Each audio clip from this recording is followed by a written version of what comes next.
Hello, my name is Jeff Rolka. In this video, we're going to take a look at Chris Stapleton's song Tennessee Whiskey, and especially pay attention to that really cool vocal lick that he has in the chorus.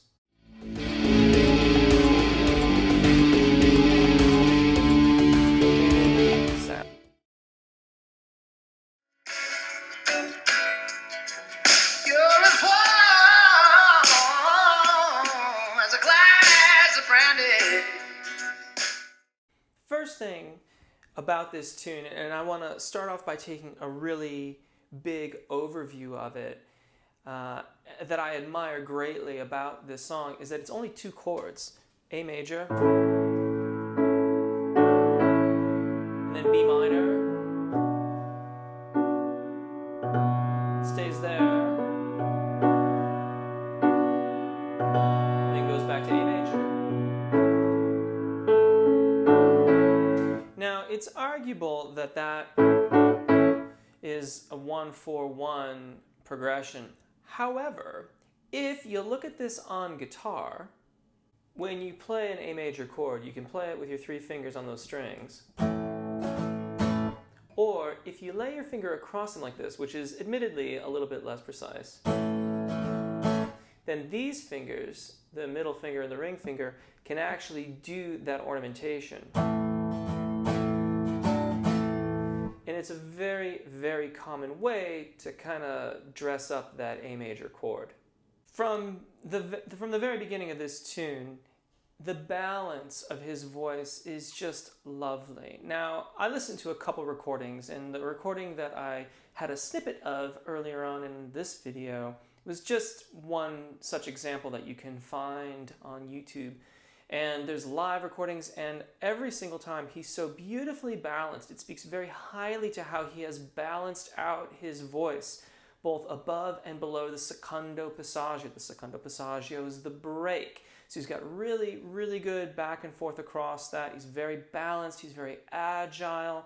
Another word that you would perhaps use for this is light. However, I tend to shy away from that because it gets confused with this connotation that it's sort of just dancing on the vocal fold. He's still got a very nicely adducted or closed vocal fold, and that's what's giving him this lovely, consistent, fluid sound both above and below the secondo passaggio. He's singing through his riff so very well. He never gets stuck anywhere. So from the moment he begins that sequence, he has that ascending line, and it would be very easy to get stuck on that A natural at the top of the riff, but he keeps the air moving through the line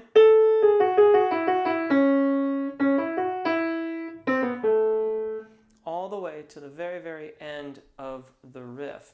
Additionally, you'll notice that when I play it on piano, it's really easy to spot it. There's a re-articulated note near the back half of the riff. I'll show you here. You have the lead in. Here, he re-articulates that C sharp in the middle of the riff.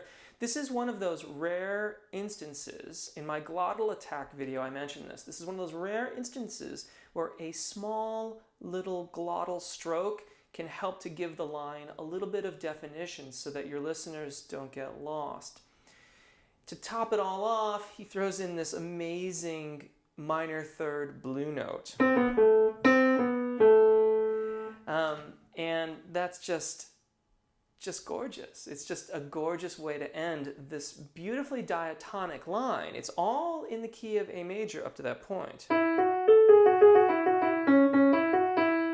And then he slips that in there, and it's just a lovely way to round out the line.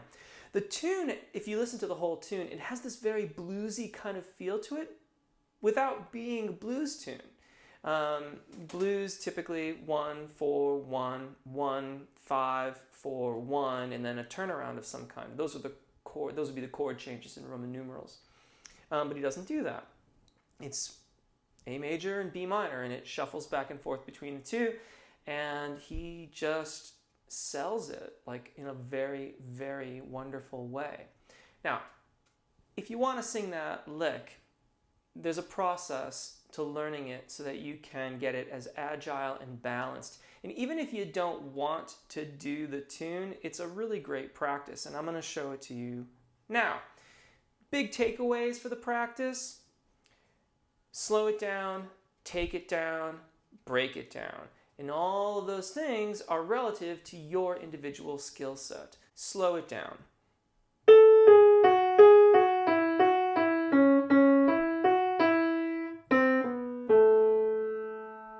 Take it down.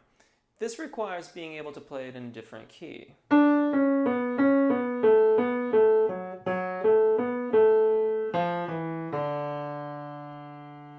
And break it down. That might be too much to work on all at one time. So you might work on the lead-in. And then work on the middle section. Work on the next section. And then put them together.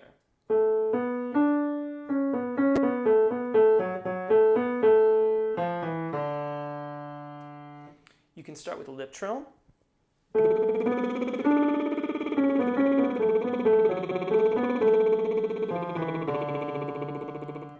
Work on E.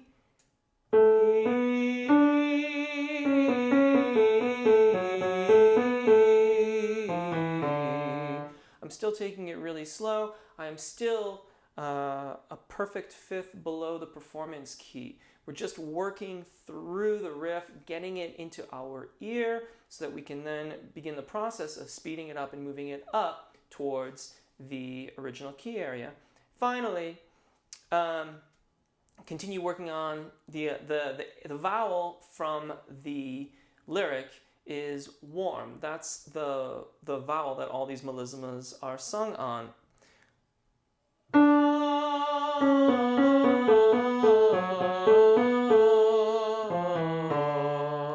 I'm going to take you through some of this practice. I am going to keep it all together right now. So I'm going to play the lead-in, the brunt of the lick, and then the minor little ending phrase there, all in one pass. But I'm going to take it down a little bit in tempo. We're going to start in a very comfortable key area and move it back up to the performance key area. If you are of a higher voice persuasion, you may have to wait a few keys to get into this, if at all. It does span an octave, so the key areas can be very, very tricky to figure out. But we're going to begin right there in D. And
now, if you were keeping track, you know that I actually went up to the key of B major, a major second above the tessitura, the key that the lick for the Chris Stapleton tune is in. That was entirely by intention. We want to try to warm up or vocalize to a major second, a minor third above the highest note of the piece that we happen to be singing. So in this case, if you were going to sing this song, and you were going to do it in the key that Chris Stapleton does it in, which is A, then you want to try to vocalize that up to B major. Now, if you can't entirely do that, that's fine. Just keep on practicing and working through your technique. Now, that was probably a good pace to do the lip trill at. So I'm going to go through it again. And this time, if you did it with a lip trill, great. Maybe try it with the E vowel. So you would just start off with E.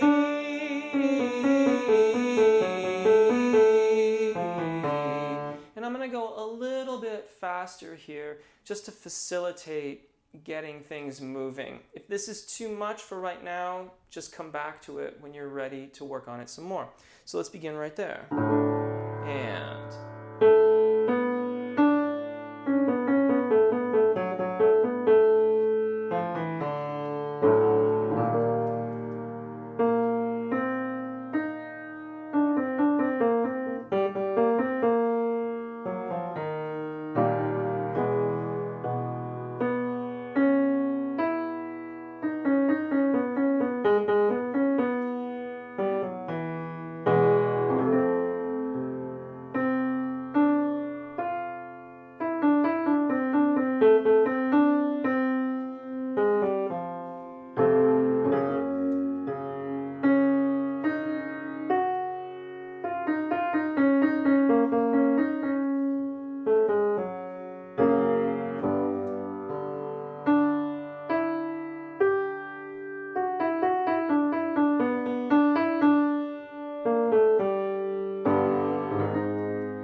there you go.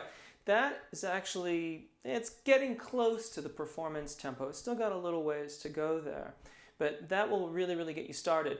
Of course, the next step is to try the vowel from the melismatic riff, and then also add in the actual lyrics for the line there so that you can practice it all the way through it, making sure that you're really singing through the phrase, making sure that you've got just good registration event technique and all that kind of stuff happening.